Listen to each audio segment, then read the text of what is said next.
তাহলে মোদিজির এই আগে পদত্যাগ করা, যদি নির্লজ্জ প্রধানমন্ত্রী না হন তাহলে পদত্যাগ করে দেশের মানুষকে এসে বলুন আপনার ভোটার কার্ডটা বৈধ নয়। আসলে কি জানেন, আপনার কাছে যে ভোটার কার্ড আধার কার্ড আছে, মোদিজির কাছেও সেই ভোটার কার্ড আধার কার্ড আছে, কোনো এক্সট্রা কাগজ নেই। তার মানে কি জানেন, বিশ্বের প্রথম কোন দেশ ভারতবর্ষ যে দেশের প্রধানমন্ত্রীও সে দেশের নাগরিক না। ভাবুন কোথায় এনে দাঁড় করালো। আরো একটা অদ্ভুত বিষয় কি জানেন, এই যে আমাদের পাসপোর্ট দেয়, যারা ধরুন বিদেশে যায় পাসপোর্ট করায় বা নর্মালি পাসপোর্ট করায়, ওই পাসপোর্ট নিয়ে আপনি যখন বিদেশের মাটিতে যাবেন, বিদেশের লোক কি বলবে, এই যে ভারতের একজন নাগরিক এসছে, কি অদ্ভুত দেশ, কি আচ্ছে দিন এলো। ওই পাসপোর্ট, যে পাসপোর্ট দেখে বিদেশের মানুষ বলছে আপনি ভারতের নাগরিক, সেই পাসপোর্ট দেখে ভারত সরকারই বলছে আপনি ভারতের নাগরিক নন। ভাবুন কি দেশ এলো, কোন জায়গায় নিয়ে এলো আমাদের দেশকে। অর্থাৎ ভারত সরকারের ইস্যু করা পাসপোর্ট, ভারত সরকার আপনাকে নাগরিক বলছে না, কিন্তু বিদেশ আপনাকে নাগরিক বলছে। তার মানে কি, তার মানে আপনি আমি এই মুহূর্তে কোন দেশের নাগরিক আমরা জানি না। আমরা এখন ঝুলে আছি পিং পং বলের মতো, ডিং ডং এদিক ওদিক করছি। বাংলাদেশে গিয়ে পড়বো না পাকিস্তানে, ভারতে থাকবো না প্যারিসে, চীনে পড়বো না জাপানে, আমরা কেউ জানি না। এবং এই দিনটা আমাদের কেউ উপহার দিয়েছে, প্রধান সেবক নরেন্দ্র দামোদর দাস মোদী, যিনি 303টা আসন নিয়ে ক্ষমতায় এসেছেন। ক্ষমতায় আসার পর যারা তাকে ভোট দিয়েছে, লাইনে দাঁড়িয়ে কষ্ট করে, সেই হিন্দু মুসলিম সবাইকে বলে দিয়েছে, আরে ভোট দিয়েছিস ঠিক আছে, ভোটটা নেওয়া গেছে, ক্ষমতায় এসে গিয়ে প্রমাণ কর তুই নাগরিক কিনা। এটা কেন জানেন, এটার কারণ আছে। এই যে কদিন আগে অব্দি পেঁয়াজ প্রায় 200 টাকায় উঠে গেছিল। আমাদের তো ভালো, তো বাংলায় যখন পেঁয়াজ 150 টাকা ছিল, তখন বিজেপি শাসিত রাজ্যগুলিতে কোনো টাকায় পেঁয়াজ 220 টাকা, কোনো জায়গায় 250 টাকা। তাও মমতা ব্যানার্জির জন্য এই রাজ্যে তার 120-130 টাকায় কিনেছেন। এখনো কিন্তু গোটা দেশে পেঁয়াজের দাম কমেনি। কিন্তু মমতা ব্যানার্জি ভাবুন, মোদিজি পাপ করছে। মানে আপনি ভাবুন, এক জায়গায় বসে খেলেন কম, মাটিতে ফেলে ছড়ালেন বেশি। আপনি খেয়ে দিয়ে উঠে গেলেন, কিন্তু আপনার মাকে এসে সেটা পরিষ্কার করতে হচ্ছে। মোদিজির অবস্থা এরকম। মোদিজি পেঁয়াজের দাম বাড়াচ্ছেন, গোটা দেশে কোথাও পরিষ্কার, কোথাও দাম কমছে না। কিন্তু বাংলার মুখ্যমন্ত্রী মমতা ব্যানার্জি দাম বাড়াচ্ছে মোদিজি, কিন্তু তিনি টাস্ক ফোর্স তৈরি করে বাজারে বাজারে পাঠিয়ে আজকে পেঁয়াজের দামটাকে 50-এর কাছাকাছি নিয়ে এসছেন। সেটাও করেছেন মমতা ব্যানার্জি। গোটা দেশে কিন্তু এখনো 150-200 টাকায় পেঁয়াজ বিক্রি হচ্ছে। তো এই পেঁয়াজের দাম বাড়িয়ে দিয়েছিল। এখানে প্রত্যেকের ব্যাংকে অ্যাকাউন্ট আছে তো, বাড়ি গিয়ে সবাই ব্যাংকের পাসবুকটা দেখবেন, পাসবুকটা খুলবেন, দেখবেন ব্যাংক কখনো আপনার পাসবুকটা যদি আপডেট করা থাকে দেখবেন কখনো 20 টাকা কেটেছে, কখনো 15 টাকা, কখনো 120 টাকা। খুলে দেখবেন, আপনি ব্যাংকে গিয়ে বলবেন আমার টাকা কেটেছে, ব্যাংক বলবে কই, এ তো কোনো একটা স্কিম করেছিলেন তাই। এরকম ভাবে আপনাদের মাথায় টুপি পরিয়ে গোটা দেশের মানুষের থেকে 15,000 কোটি টাকা লুট করেছে মোদিজি। আপনারা নিজেরাও জানেন না। কেন বলুন তো, কিভাবে লুট করেছে? ওই মশা বসে চুপ করে একটু করে রক্ত খায়, বেরিয়ে চলে যায়, আপনি টেরও পান না। কিন্তু সেই 1 বছরে আপনাকে যত মশা কামড়েছে, সব কটা মশার রক্তকে যোগ করে দেখবেন 1 বছরের টোটাল আপনার 1 বালতি রক্ত শুধু মশা খেয়েছে। এরকম নরেন্দ্র মোদীজি প্রত্যেক মাসে 15 টাকা, 10 টাকা, 20 টাকা করে ব্যাংক থেকে কাটতে আজকে আপনি হিসাব করুন, যত বছর ব্যাংকে টাকা রাখছেন, শেষ 6 বছরে দেখবেন আপনার কয়েক হাজার টাকা লুট করেছে নরেন্দ্র মোদী। আর কত টাকা গোটা দেশে তুলেছে জানেন? 15,000 কোটি, শুধুমাত্র আপনার আমার ব্যাংক থেকে একটু একটু করে টাকা চুষে নিয়ে। আপনি আমি কিন্তু ধরতে পারিনি, কিন্তু যখন ধরতে পেরেছেন, যখন পেঁয়াজের দাম বেড়েছে, যখন চাকরি ছাঁটাই হচ্ছে, তখন আপনি যেই সেই দিকে তাকাতে যাবেন, মোদিজি আপনাকে বলছে আরে বাদ দে সব কথা, আগে দাদুর কাগজ খুঁজে আন। মানে কি, একটা বাচ্চা কাঁদছে, বাবাকে বলছে বাবা খিদে পেয়েছে খেতে দাও, খুব কাঁদছে, বাবা দেখছে আমি তো খেতে দিতে পারবো না, তাহলে কি করা যায়? সেই বাবা তখন কি করলো, বাচ্চাকে খেতে দিতে পারবে না, তখন সেই বাচ্চাটাকে তুলে আলমারির উপরে বসিয়ে দিল। এবার বাচ্চাটা এত উঁচুতে আলমারির উপরে বসে আছে, ভয় পাচ্ছে।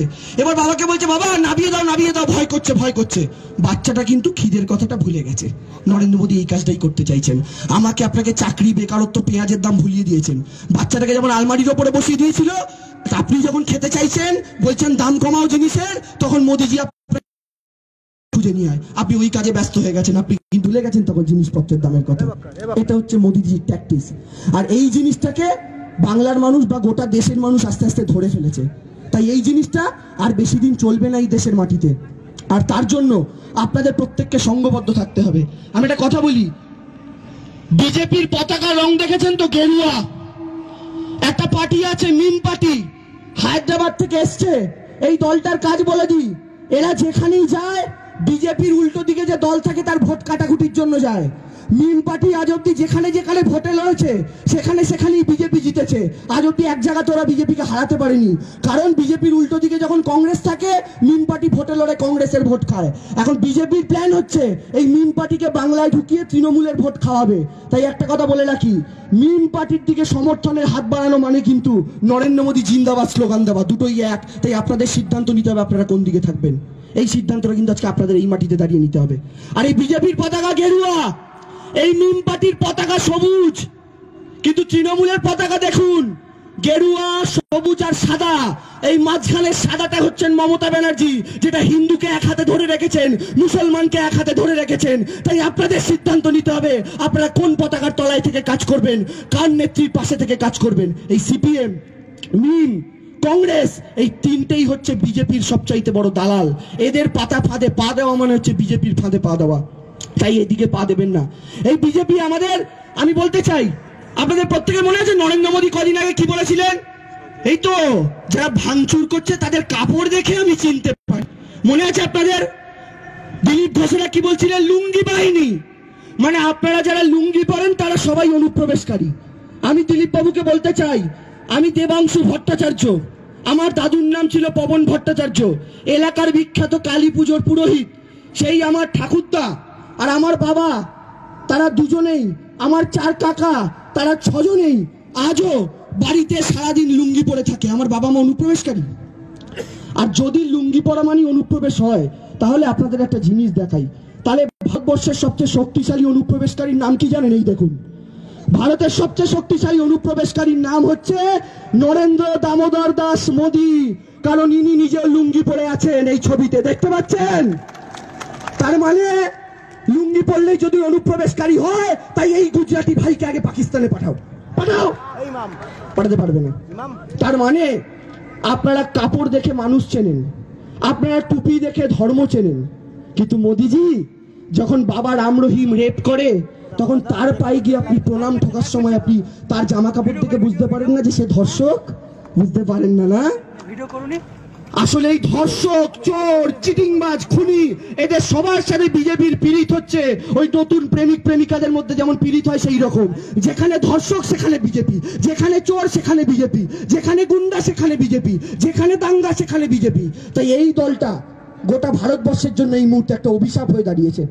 তাই এই দলটার থেকে মুক্তি আমাকে আপনাকে প্রত্যেককে পেতে হবে। আমরা অনেকে দেখেছিলাম, হ্যাঁ, কিছু টুপি লুঙ্গি পরা লোক উলুবেড়িয়া থেকে শুরু করে বিভিন্ন জায়গায় সিএ আন্দোলন চালু হওয়ার পর পাথর ছুঁড়েছে, আগুন জ্বালিয়েছে। কিন্তু কি জানেন, তার কয়েকদিন পরে মুর্শিদাবাদ থেকে 6 জন গ্রেফতার হয়েছে। কি জানা গেছে? যে তারা এলাকার বিজেপি কর্মী এবং লুঙ্গি আর টুপি পরে তারা পাথর ছুঁড়ছিল, একজন ভিডিও রেকর্ডিং করছিল। তাহলে বুঝুন এইটা কিভাবে ওরা বিভেদের রাজনীতি করার চেষ্টা করছে। এবার আপনাদের কিন্তু ওরা ফাঁদ পাতবে এরকম প্রত্যেক মুহূর্তে। আপনার কানে এসে খবর দেবে ওইখানে দাঙ্গা হচ্ছে, আপনাকে বলবে ওই সম্প্রদায়ের লোক আমায় মারছে, ওকে বলবে ওই সম্প্রদায়ের লোক আমায় মারছে। আপনি যদি শুনে সেটা বিশ্বাস করেন, জানবেন আপনি বিজেপির ফাঁদে পা দিয়েছেন। আপনাদের এটা প্রতিজ্ঞাবদ্ধ হতে হবে যে বিজেপি দাঙ্গা লাগানোর সবসময় চেষ্টা করবে। হয়তো আপনিও জানেন না, আপনার প্রতিবেশী একজনকে সে 500 টাকা হাতে ধরিয়ে দিয়ে বলেছে যাই খবরটা গিয়ে দিয়ে আয় যে ওখানে এই ধর্মের লোক এই ধর্মের লোককে মারছে। আপনি আপনার প্রতিবেশীর মুখ থেকে শুনে ভাবলেন ও তো আর মিথ্যে কথা বলবে না, কিন্তু ও তো খবর দিয়ে ফুরুত পালিয়ে গেছে, দাঙ্গায় জড়িয়ে পড়বেন কিন্তু আপনারা। তাই বারবার বলছি, বিজেপি সব সময় ফাঁদ তৈরি করার চেষ্টা করবে, তাতে কিন্তু কেউ পা দেবেন না। এবার সবাই একটু চিৎকার করে বলুন তো, এই বিজেপি আর মোদী অমিত শাহের কাছে কেউ নিজের জমি ছেড়ে দেবেন? এই এত ভাঙড়ের মানুষের এত কম, আবার যাদের নেতা নাকি আরাবুল ইসলামে তো হয়। আপনারা কি ওই গুজরাটি বাহিনীকে আপনাদের জমি ছেড়ে দেবেন? পেছন থেকে আওয়াজ আসছে, ওখানে কি অমিত শাহ দাঁড়িয়ে আছে নাকি? নেই তো, তো গলার আওয়াজ এত আসতে গেল। ওই গুজরাটি 2 ভাইকে নিজের জমি ছেড়ে দেবেন? এই আওয়াজেও তো হবে না।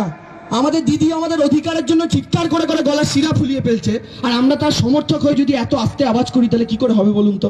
মমতা ব্যানার্জির সমর্থক বলতে হবে তো নিজেদেরকে। 2 গুজরাটি ভাইকে কি জমি ছেড়ে দেবেন? এই তো হচ্ছে আওয়াজ, এটা তো আসল গলার আওয়াজ। এটা চেপে থাকে কেন? এটা চেপে থাকলেই মুশকিল।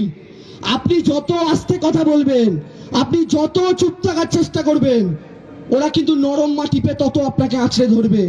তাই মমতা বন্দ্যোপাধ্যায়ের সমর্থক এই বাংলার যদি ভালো চান, এই দেশের যদি ভালো চান, গলার আওয়াজটা সবসময় সপ্তমে রাখবেন। কারণ জানবেন, রামকৃষ্ণদেব একটা কথা বলেছিলেন, একটা সাপ রাস্তায় ছিল, 5-6টা বাচ্চা ছেলে সেই সাপটাকে রোজ পাথর ছুটতো। তো রামকৃষ্ণদেব সেই রাস্তা দিয়ে যাচ্ছেন, সাপটা রামকৃষ্ণদেবকে জিজ্ঞাসা করছে যে প্রভু, তুমি তো আমায় বলেছো কাউকে ছবল দিতে না, কিন্তু এরা যে রোজ আমাকে পাথর ছোড়ে, তা আমি কি করে নিজের প্রাণটা বাঁচাবো বলো? তখন রামকৃষ্ণদেব সেই সাপটাকে বলেছিল, তোকে আমি কাউকে ছবল দিতে না বলেছি, কিন্তু তোকে তো ফোঁস করতে না বলিনি, আপনাদেরও কেউ ফোঁস করতে না বলেনি। ফোঁসটা করুন, ফোঁসটা জোরেই করুন, এবং সেই ফোঁসের আওয়াজে দেখবেন দুই গুজরাটি ভাই বাক্স প্যাটরা গুছিয়ে আবার গুজরাটে চলে গেছে, বাংলার দিকে ফিরে পর্যন্ত তাকাচ্ছে না, তাকানোর সাহস করছে না। তো এই লড়াইটা আপনার লড়াই, এই লড়াইতে নেতৃত্ব দিচ্ছেন মমতা বন্দ্যোপাধ্যায়।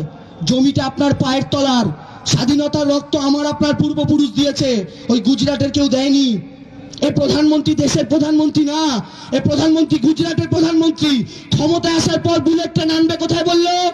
আহমেদাবাদ। বিজেপির সভাপতি ছিল রাজনাথ সিং, তাকে ছড়িয়ে দিয়ে কাকে সভাপতি করলো? অমিত শাহ। সে কে? গুজরাটি। দ্বিতীয়বার ক্ষমতা এলো, দেশের স্বরাষ্ট্রমন্ত্রী ছিল রাজনাথ সিং, তাকে সরিয়ে দিল, কাকে স্বরাষ্ট্রমন্ত্রী করলো? অমিত শাহ। সে কে? গুজরাটি। বিশ্বের সবচেয়ে উঁচু মূর্তি কার তৈরি হলো? সর্দার বল্লভভাই প্যাটেলের। সে কে? একজন গুজরাটি। মূর্তিটা কোথায় তৈরি হলো? গুজরাটে। আর কদিন আগে জয়েন্ট এন্ট্রান্স পরীক্ষার সময় হিন্দি আর ইংরাজি দুটো ভাষায় পরীক্ষা হতো, হঠাৎ মোদিজি নিজে যেহেতু গুজরাটের, তাই বললেন আরেকটা ভাষায় পরীক্ষা হবে, গুজরাটি। যেই মমতা ব্যানার্জি এখান থেকে গর্জন করলেন, অমনি সুরসুর করে ঘোষণা করলেন, না না বাংলাতেও হবে, বাংলাতেও হবে। তার মানে কি?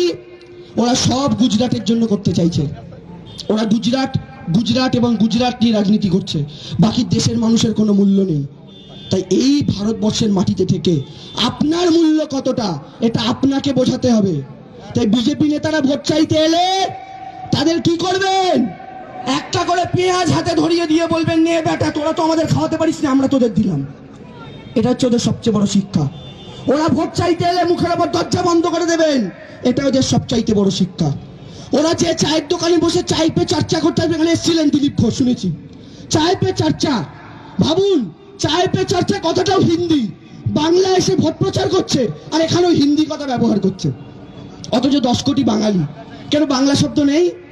চায় পে চর্চা করে গেছে এখানে। আর শুনলাম যে দোকানে বসে চায় পে চর্চা করেছিল, ওই দোকানদার নাকি পরের দিন তার হাড়ি বাসন সব মেজেছে, দিলীপ ঘোষ এসে খেয়ে গেছে বলে। তো এইটা হচ্ছে এদের অবস্থা বর্তমানে দাঁড়িয়ে। তাই আপনাদের সিদ্ধান্ত নিতে হবে। আরো একবার বলছি, আপনারা মমতা বন্দ্যোপাধ্যায়ের হাত শক্ত করুন। আর সিএ এনআরসি নিয়ে আরো একবার বলতে চাই, আপনাদের চিন্তার কোনো কারণ নেই, আপনারা কেউ ভয় পাবেন না। মমতা বন্দ্যোপাধ্যায় থাকতে আপনাদের কোনো ক্ষতি হবে না। কিন্তু তার আগে আমি শেষ করবো একটা স্লোগান দিয়ে, এবং সেই স্লোগানটা সিএ এনআরসির বিরুদ্ধে। যে গলার জোর করেছিলেন, সেই গলার জোরই আপনাদের সাপোর্ট দিতে হবে। কিন্তু তার আগে একটা কথা আপনাদের প্রত্যেককে বলতে চাই, যে আপনাদের একটা জিনিস মাথায় থাকবে, যে 18টা আসন যখন তারা পেয়েছিল, এই 18টা আসন পাওয়ার পর তারা সারা ভারতবর্ষ জুড়ে লাফিয়ে লাফিয়ে বেড়াচ্ছিল, বাংলা জুড়ে লাফিয়ে লাফিয়ে বেড়াচ্ছিল। আপনাদের মনে আছে, আমাদের মমতা বন্দ্যোপাধ্যায় গাড়ি নিয়ে যাচ্ছেন, বিজেপির কয়েকটা লোক তাকে দেখে বলেছিল জয় শ্রীরাম, আমাদের দিদি গাড়ি থেকে নেমে পড়েছিল, মনে আছে তো সবার?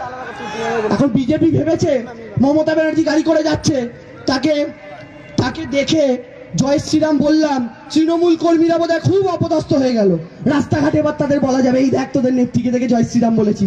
কিন্তু ওরা মূর্খ। আমি তো সবসময় বলি, শিক্ষা, দীক্ষা, মানবিকতা, বোধ, বুদ্ধি, 5টা জিনিস থাকলে কেউ বিজেপি হতে পারে না। কেন? এরপরে তারা তো দিদিকে দেখে জয় শ্রীরাম বললো, ওরা ভাবলো তৃণমূল কর্মীরা মাথা নিচু করবে। এটা আরো গর্বে বুক ফোলানোর সময়। কেন জানেন? যারা হিন্দুরা আছেন তারা আরো ভালো করে শুনুন। আমার নেত্রী গাড়ি করে যাচ্ছে, বিজেপির কর্মীরা তাকে দেখে বলছে জয় শ্রীরাম, তার মানে কি? আমার নেত্রীর মধ্যে ওরা রামচন্দ্রকে দেখতে পাচ্ছে। এর থেকে বড় গর্বের আর কি হতে পারে বলুন তো? এর থেকে বড় গর্বের আর কি হয়? এই জন্য বলি যে বিজেপি কি করে ওরা নিজেরাও জানে না। এই দিলীপ ঘোষ কদিন আগে বলেছে বাঙালি মানেই নাকি, বাংলা নাকি দেশদ্রোহীদের গড়। কি বুঝবে ওরা? যখন আমি তো মনে করি না দিলীপ ঘোষের কোনো পূর্বপুরুষও কোনোদিন স্বাধীনতা সংগ্রামে অংশগ্রহণ করেছিল। বলে বাংলা নাকি দেশদ্রোহীদের গড়। আমি বলি দিলীপ বাবু, বাংলা যদি সত্যি সত্যি দেশদ্রোহীদের গড় হতো, তাহলে আপনাকে আজকে খুঁজে পাওয়া যেত না। বিশ্বাস করুন, খুঁজে পাওয়া যেত না। এই বাংলা দেশদ্রোহীদের গড়, অথচ এই বাংলা এই দেশকে স্বাধীন করলো, দিলীপ ঘোষ বলছে।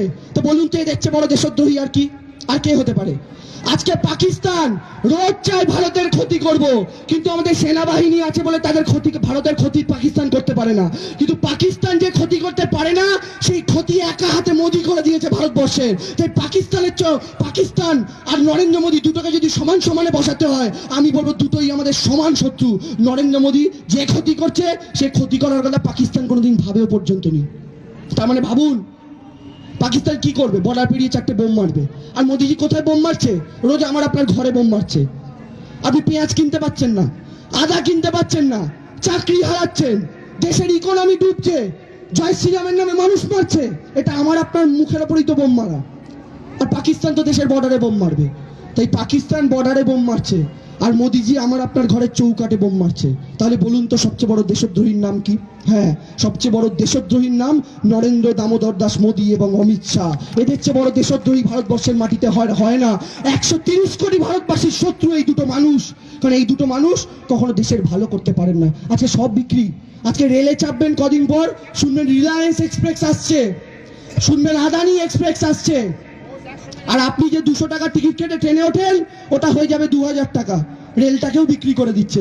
সুভাষিস দা দারুণ বলছিল, আগে স্টেশনে বসে চা বিক্রি করতো, যে স্টেশনে বসে চা বিক্রি করতো প্রধানমন্ত্রী হয়ে স্টেশনটাকেই বেচে দিয়েছে।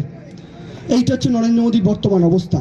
আর এর সাথে যুক্ত হয়েছে অমিত শাহ, যে লোকটার মুখ চোখ দেখলেই বোঝা যায় যে লোকটা কোনো একটা হিংস্র প্রাণীর মতো, মানুষ দেখলেই বোধহয় কামড়াতে আসতে চায়। এই হচ্ছে অমিত শাহ এবং নরেন্দ্র মোদী। কোনো সাধারণ মানুষ যদি অমিত শাহ এসে বিজেপির কট্টর সমর্থক, যে যদি অমিত শাহ গিয়ে বলে না যে আমি তোমার বাড়িতে একটা দিন থাকবো, ওই বিজেপির কট্টর সমর্থকের মা বাবা বলবে এই লোকটাকে আমি থাকতে দেবো না ঘরের মধ্যে। কারণ কেউ বিশ্বাস করেন এদের, মহিলারা তো বিশ্বাস করেই না। কারণ বিজেপি নেতা আছে, কিন্তু তার বিরুদ্ধে ধর্ষণ বা শ্লীলতাহানির অভিযোগ নিয়ে আপনি দেখাতে পারবেন না। অর্থাৎ এই দলটার বিরুদ্ধে লড়াই করতে হবে। তাই স্লোগান দেওয়ার আগে বলি, স্লোগানের প্রত্যেকের গলা পাবো তো? ওই যেমন ভাবে তখন গলাটা পেয়েছিলাম, আবার বলুন, 2 গুজরাটির হাতিতে কি জমি ছেড়ে দেবেন? আবার পেছন দিক শান্ত হয়ে গেছে। 2 গুজরাটির হাতে কি নিজের পায়ের তলার জমি ছেড়ে দেবেন? ঠিক আছে, তাহলে স্লোগানটা যখন দেব, আমার জমি ছাড়ছি না আমি যখন বলবো, আপনারা চিৎকার করে স্লোগান দেবেন, ছাড়ছি না, ছাড়বো না। ঠিক আছে?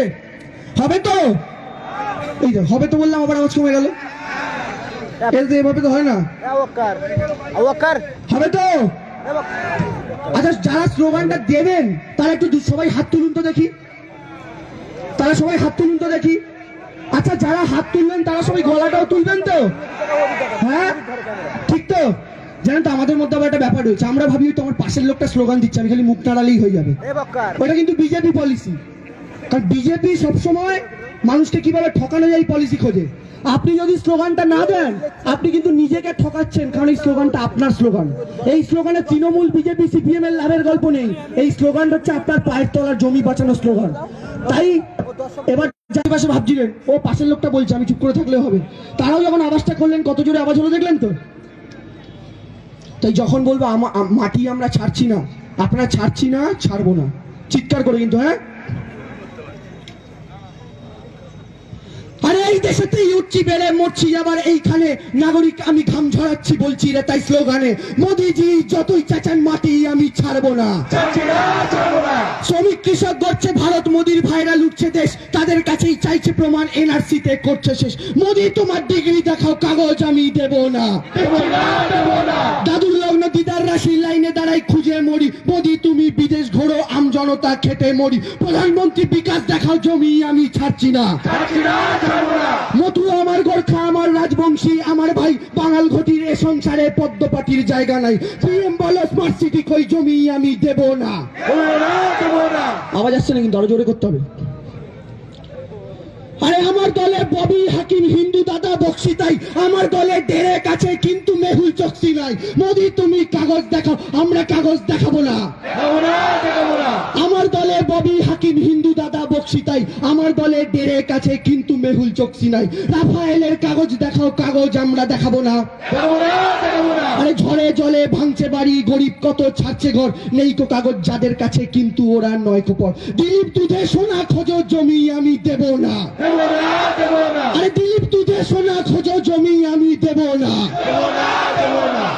প্রতিবেশীদের কাগজ দেবে, দেশের মানুষ করবে শিফট, মায়ের জন্য ওষুধ নেই সে বান্ধবীকে করছে গিফট। দিলীপ তুমি সোনা খোঁজো, আমি কাগজ দেব না। দেশের যত টাকা আছে শিল্পপতির হাতেই সব, নয়কো অনুপ্রবেশকারী, মোদি খাচ্ছে দেশের জব। মোদি তুমি চাকরি দাও, জমি আমি দেব না। মোদি তুমি চাকরি দাও, জমি আমি দেব না। ডিটেনশনে মরছে মানুষ, বিদেশ যাচ্ছে চৌকিদার, অ্যাম্বুলেন্স রুখছে দিলীপ, লজ্জা তবু নেই কোতার। অমিত শাহ গুজরাটে যাও, দেশের জমি দেব না। আমার আওয়াজ কমে গেল কেন? অমিত শাহ গুজরাটে যাও, মাটির আমি ছাড়ছি না। জন্ম নিল হিটলার, ফের ভারতবর্ষে নতুন বেশ, শীতের বিকালে প্রবল আগুন ঝলসে মরছে আমার দেশ। নরেন্দ্র মোদী জিডিপি দেখো, জমি আমি দেব না। পেঁয়াজ বাড়ছে, আদা বাড়ছে, বাড়ছে ফোনের বিল, নোটবন্দির গেরা কলে বন্ধ অফিস মিল।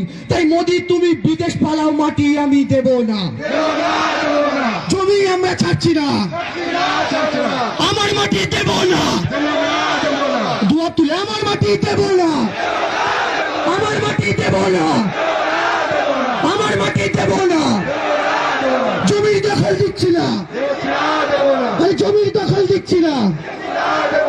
আচ্ছা কাকিমা জেঠিমারা দেখছি হাত পা নামিয়ে বসে আছেন, আপনাদের কিন্তু ওই হাতে বটি ধরতে হবে। হ্যাঁ, যে বটিতে ধার নেই, কারণ দেখাতে হবে, শুধু মারার দরকার নেই। তাই দু হাত তুলে, আরে জমির দখল দেব না, আরে মাটির দখল দেব না, আরে জমির দখল দিচ্ছি না, আরে মাটির দখল দেব না। মোদি হটাও, মোদি হটাও, মোদি হটাও। মমতা ব্যানার্জি, এই আওয়াজটা কিন্তু নাভি থেকে বুকে উঠবে, বুক থেকে মুখে আসবে। মমতা ব্যানার্জি, মমতা ব্যানার্জি। স্লোগানটা দেওয়ার আগে বলি, স্লোগানটা যখন শুরু করেছিলাম আমার ঠাকুমা বলতো মানুষের তিনটে কারণে চুল পড়ে। এক, কারোর বয়স বাড়লে, যেটা আমাদের দাদু ঠাকুমাদের হয়। আরেক হচ্ছে পেট গরম হলে।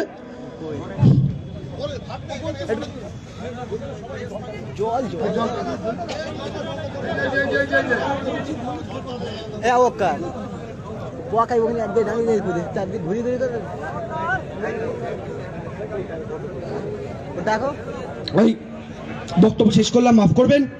ভালো থাকুন, সুন্দর থাকুন, মমতা বন্দ্যোপাধ্যায়ের পাশে থাকুন। জয় হিন্দ, বন্দে মাতরম, মমতা বন্দ্যোপাধ্যায় জিন্দাবাদ। কেউ উঠবেন না। আমাদের শেষ বক্তা শক্তিদা খুব সংক্ষিপ্ত সারি বলবে। অত্যন্ত আমাদের যারা স্থানীয় কাছাকাছি আছেন কেউ উঠবেন না। আমরা কিছুক্ষণের মধ্যে সবার সভাপতি বক্তব্য রাখছেন ট্রেড ইউনিয়ন সভাপতি শক্তি মন্ডল।